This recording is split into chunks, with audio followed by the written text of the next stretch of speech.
a group that's got a bus. They're traveling throughout the state to bring you a message. What is that message? We're around and we're here to give real people their power. We are embarking upon a 7-city tour, and focuses the state budget and budget cuts and the impact those cuts are having on local communities. And when we look at this bus tour, we may say that the challenges are too big, but the question that we need to ask is, what do we have? When we look at Ohio today, we can find lots of reasons to believe the challenge is too big. It seems like every time a bill is introduced at the Ohio State House, it's a bill that benefits the few at the expense of the many. Over and over and over again, people are suffering in our system. And mass incarceration is yet another example where this is true. A war on drugs that has not worked in any way, shape, or form except to hurt poor communities and communities of color. It is time to bring down the walls between different movements in this country. It is time to have a different conversation with each other and with the people who have power to tell them that we are all people united. I am so happy to see you all here today speaking out for public education. That we're not going to take it anymore. That we're not going to stand for it.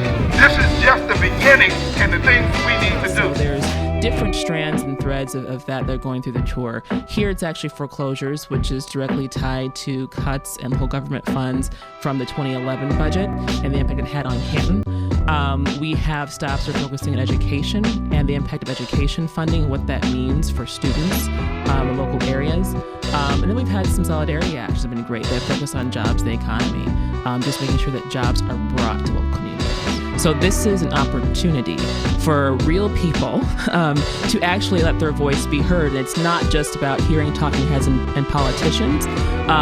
It's real people coming to these actions and these rallies, speaking up and speaking out, and holding elected officials accountable. People in Ohio need this now. It just doesn't make sense to play politics in people's lives, quite literally.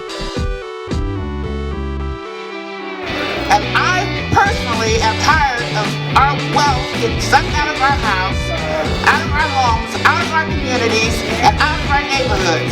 I'm sick and tired of our property taxes going down and our schools not getting the support they need. And Senate President Keith Faber was not there to meet with us. That ain't right. That ain't right.